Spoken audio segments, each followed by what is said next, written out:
اتأمرون الناس بالبر، کیا تم لوگوں کو نیکی کا راستہ دکھاتے ہو، نیکی کا حکم دیتے ہو، مگر اپنے آپ کو بھول جاتے ہو، حالانکہ تم کتاب کی تلاوت کرتے ہو.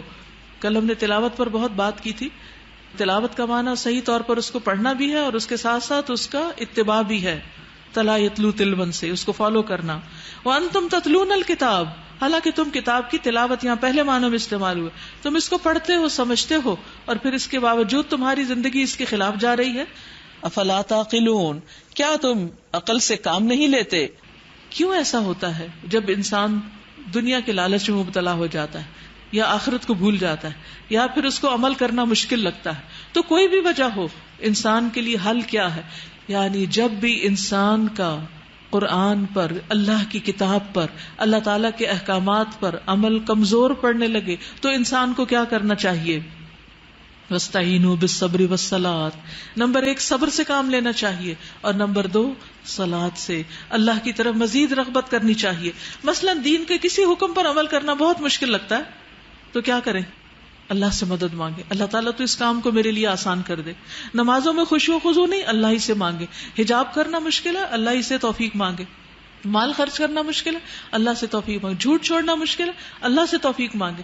جہاں جہاں جو کچھ بھی چاہیے، چھوٹا یا بڑا، سب اللہ کی طرف رجوع کریں کہ اللہ تعالیٰ تو میرے لیے آسان کر دے. اسی طرح زندگی کی عام مشکلات میں بھی جہاں کہیں آپ سمجھے کہ آپ کو کوئی تکلیف ہے، پریشانی ہے، کوئی غم ہے، کوئی رکاوٹ ہے زندگی میں، کوئی مسائل حل نہیں ہو رہے، تو اللہ تعالیٰ کی طرف رجوع کریں. وَاسْتَعِينُوا بِالصَّبْرِ وَالصَّلَاةِ وَإِنَّهَا لَكَبِيرَةٌ. لیکن لوگ سب دنیا سے باتیں کر لیتے ہیں اور بڑے بڑے کام کر لیتے ہیں، لیکن ایک نماز ان کے لیے مشکل ہوتی ہے.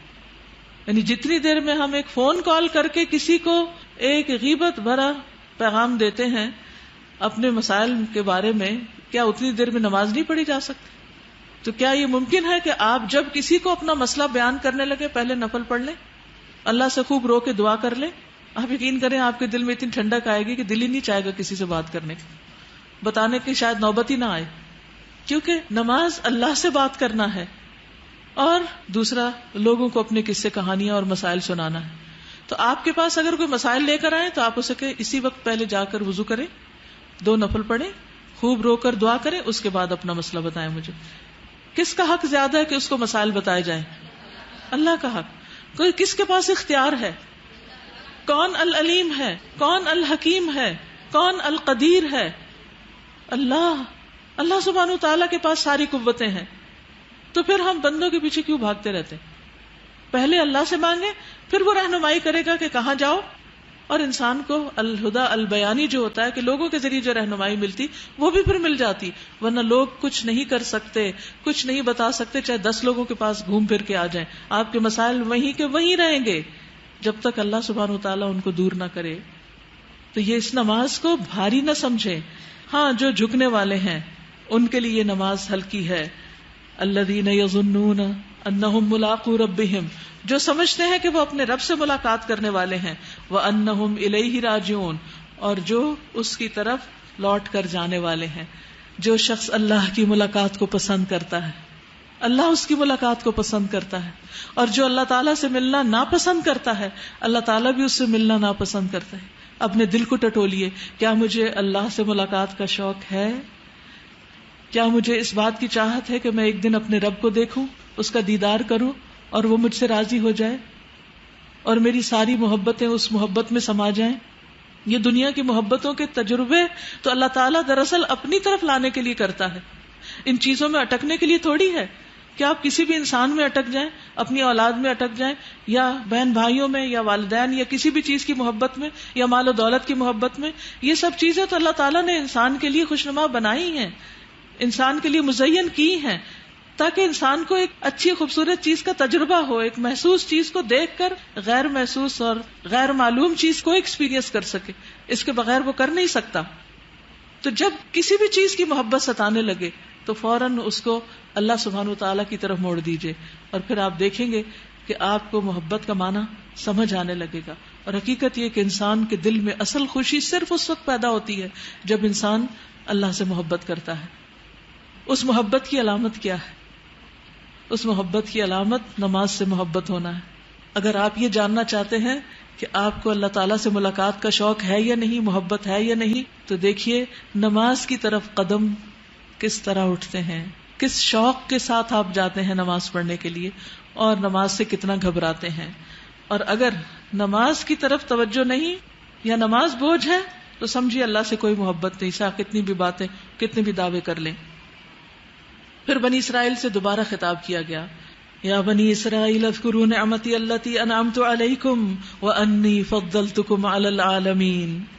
اے بنی اسرائیل، یاد کرو میری اس نعمت کو جس سے میں نے تمہیں نوازا تھا، اور اس بات کو کہ میں نے دنیا کی تمام قوموں پر تمہیں فضیلت عطا کی تھی.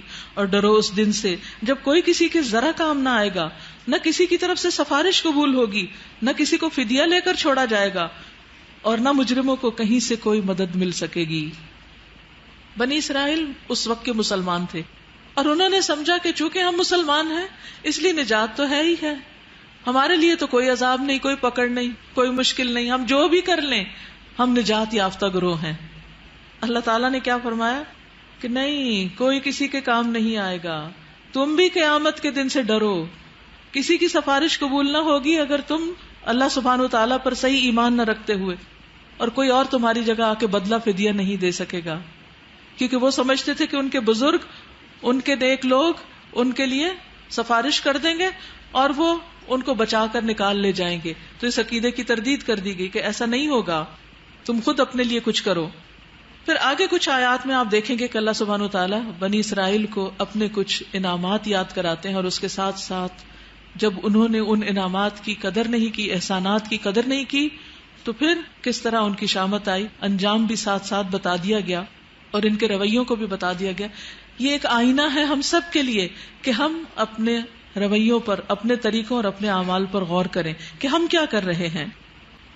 وَإِذْ نَجَّيْنَاكُم مِّنْ آلِ فِرْعَوْنَ، یاد کرو وہ وقت جب ہم نے تم کو فرعونیوں کی غلامی سے نجات بخشی تھی. موسیٰ علیہ السلام کے زیر سایہ، وہ جب ان کو لے کر نکلے تھے مصر سے، انہوں نے تمہیں سخت عذاب میں مبتلا کر رکھا تھا. تمہارے لڑکوں کو ذبح کرتے تھے اور تمہاری لڑکیوں کو زندہ رہنے دیتے تھے، اور اس حالت میں تمہارے رب کی طرف سے تمہاری بڑی آزمائش تھی. یاد کرو وہ وقت جب ہم نے سمندر پھاڑ کر تمہارے لیے رستہ بنایا، پھر اس میں سے تمہیں بخیریت گزروا دیا، پھر وہیں تمہاری آنکھوں کے سامنے فرعونیوں یعنی تمہارے دشمنوں کو غرقاب کیا، یعنی ڈبو دیا. یاد کرو جب ہم نے موسیٰ علیہ السلام کو 40 شبانہ روز کی قرارداد پر بلایا، یعنی 40 راتوں کے لیے بلایا، تو اس کے پیچھے تم بچڑے کو اپنا معبود بنا بیٹھے، شرک میں مبتلا ہو گئے. اس وقت تم نے بڑی زیادتی کی تھی، مگر اس پر بھی ہم نے تمہیں معاف کر دیا، شاید اب تم شکر گزار بنو. یاد کرو کہ ٹھیک اس وقت جب تم یہ ظلم کر رہے تھے، ہم نے موسیٰ کو کتاب اور فرقان عطا کی تاکہ تم اس کے ذریعے سے سیدھا راستہ پا سکو. تو شرک سے، بدعت سے نکلنے کا ذریعہ کیا ہے؟ اللہ کی کتاب ہر دور میں اور فرقان. یاد کرو جب موسیٰ یہ نعمت لیے ہوئے پلٹے تو اس نے اپنی قوم سے کہا، لوگوں تم نے بچڑے کو معبود بنا کر اپنے اوپر سخت ظلم کیا ہے، لہٰذا تم لوگ اپنے خالق کے حضور توبہ کرو اور اپنی جانوں کو ہلاک کرو، اسی میں تمہارے خالق کے نزدیک تمہاری بہتری ہے. اس وقت تمہارے خالق نے تمہاری توبہ قبول کر لی کہ وہ بڑا معاف کرنے والا ہے اور رحم فرمانے والا ہے.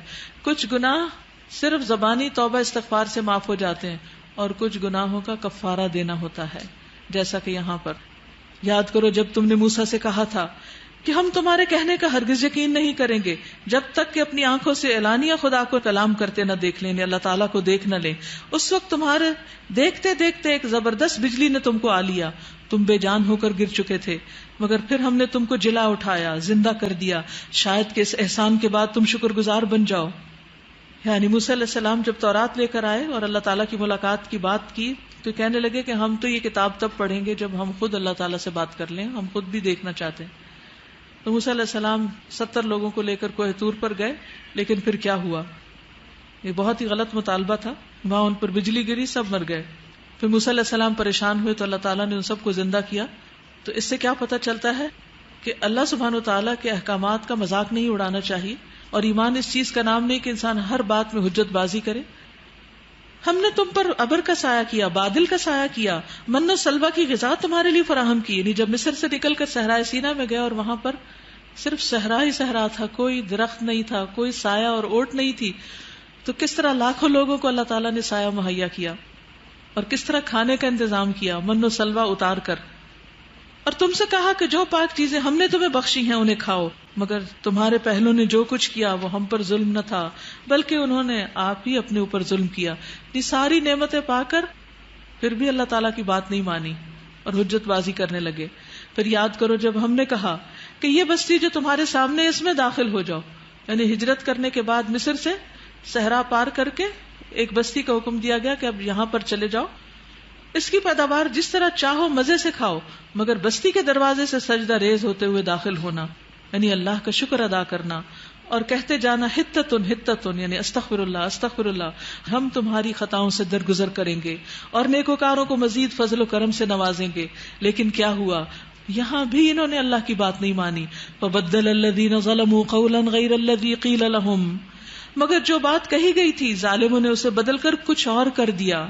آخرکار ہم نے ظلم کرنے والوں پر آسمان سے عذاب نازل کیا، یہ سزا تھی ان نافرمانیوں کی جو وہ کر رہے تھے۔ اس سے پتہ یہ چلتا ہے کہ جب کوئی قوم اللہ تعالیٰ کی باتوں کا مذاق اڑائے تو اللہ سبحانہ وتعالیٰ اس سے ناراض ہوتا ہے اور اس پر اپنا عذاب اتارتا ہے، جیسے بنی اسرائیل پر اترا۔ یاد کرو جب موسیٰ نے اپنی قوم کے لیے پانی کی دعا کی، کیونکہ صحرا میں پانی نہیں تھا، تو ہم نے کہا فلاں چٹان پر اپنا عصا مارو، چنانچہ اس سے 12 چشمے پھوٹ نکلے، اور ہر قبیلے نے جان لیا کہ کون سی جگہ اس کے پانی لینے کی ہے۔ اس وقت یہ ہدایت کر دی گئی تھی کہ اللہ کا دیا ہوا رزق کھاؤ اور پیو، اور زمین میں فساد نہ پھیلاتے پھرو۔ یاد کرو جب تم نے کہا تھا کہ اے موسیٰ ہم ایک ہی طرح کے کھانے پر صبر نہیں کر سکتے، ہر وقت من و سلوہ نہیں کھا سکتے، روز ایک ہی ڈش۔ اپنے رب سے دعا کرو کہ ہمارے لیے زمین کی پیداوار، ساگ، ترکاری، گیہوں، لہسن، پیاز، دال، یہ سب چیزیں پیدا کرے۔ جو بامقصد لوگ ہوتے ہیں وہ اپنی غذا میں سادگی اختیار کرتے ہیں، وہ کھانے کے لیے نہیں جیتے، وہ ہر روز نئی نئی ریسیپیز اور نئے نئے مینیو کی تلاش میں نہیں ہوتے، وہ ایسی غذا کھاتے ہیں جو رزق طیب میں آتی ہو اور جس سے وہ اپنی زندگی قائم رکھ سکیں، اپنی عبادت کو بہتر کر سکیں اور دنیا میں آ کر پروڈکٹیو لائف گزاریں کہ واقعی اس سے کچھ کر کے اپنی آخرت کما کے جائیں۔ لیکن جب کسی قوم کے پاس مقصد نہیں ہوتا، جب بھی کسی انسان کی زندگی میں کوئی مقصد نہیں ہوتا تو پھر اس کے یہ طریقے ہوتے ہیں، اور پھر اس میں بھی آپ دیکھیے کہ انداز دیکھیے ان کا، خود دعا نہیں کرتے، آپ دعا کیجیے، فدعوا لنا، آپ ہمارے لیے دعا مانگ دیجیے۔ تو اس شخص سے نکما اور کون ہوگا جو اپنے لیے خود دعا بھی نہ کرے، وہ بھی کسی اور سے کروانا چاہے۔ تو موسیٰ علیہ السلام نے کہا اتستبدلون الذی هو ادنی بالذی هو خیر، کیا ایک بہتر چیز کی بجائے تم ادنا درجے کی چیزیں لینا چاہتے ہو؟ اللہ نے تمہیں آسمانی غذا دی اور تم زمینی غذا کے پیچھے دوڑ رہے ہو صرف زبان کے ذائقے کے لیے۔ اچھا کسی شہری آبادی میں جا رہو، جو کچھ تم مانگتے ہو وہاں مل جائے گا، سبزی کی دکانوں میں سب کچھ ہے۔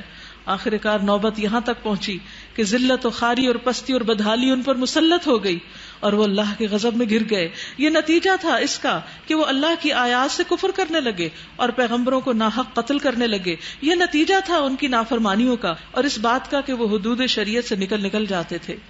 جس سے کیا پتہ چلتا ہے کہ بنی اسرائیل پر اللہ کا غضب، اللہ کی لعنت اور ناراضگی کیوں آئی؟